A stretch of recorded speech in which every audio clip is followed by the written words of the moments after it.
Bonjour et bienvenue chez DigiSchool, je suis Oriane, votre professeure d'économie et nous allons nous intéresser aujourd'hui au rôle de l'État dans la fixation des salaires.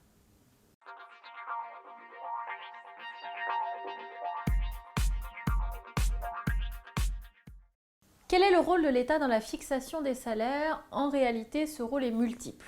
Tout d'abord, on pense évidemment à la fixation d'un salaire minimum que l'on appelle le SMIC.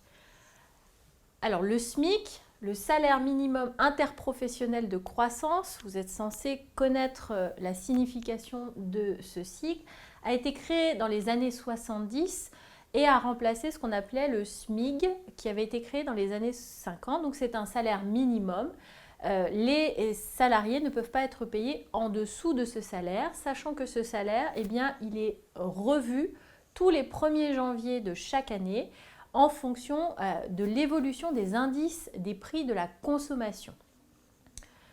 Au-delà de la fixation de ce salaire minimum que les entreprises doivent respecter, l'intervention de l'État, eh bien, on peut également la noter dans le secteur public. Dans le secteur public, eh bien, l'État tout simplement va déterminer les salaires des fonctionnaires, va fixer les salaires des fonctionnaires en fonction de l'ancienneté et en fonction d'un indice. Mais l'État va également intervenir dans le secteur privé. Comment? Eh bien, déjà grâce au dialogue social. L'État favorise, incite au dialogue social.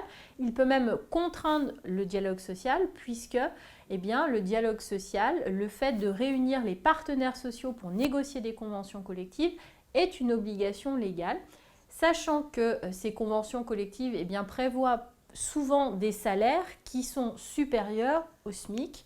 On voit bien l'intérêt de cette incitation au dialogue.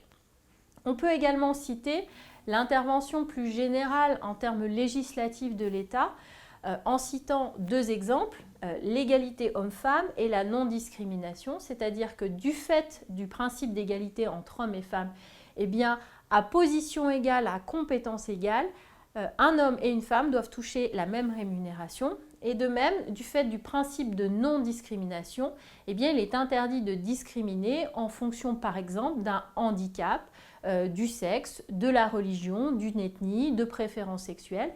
Et ce principe de non-discrimination concerne évidemment la rémunération. J'espère que cette vidéo vous aura été utile. Je vous invite à vous abonner à notre chaîne et n'hésitez pas à laisser un commentaire si vous avez une question. Je vous dis à bientôt sur DigiSchool.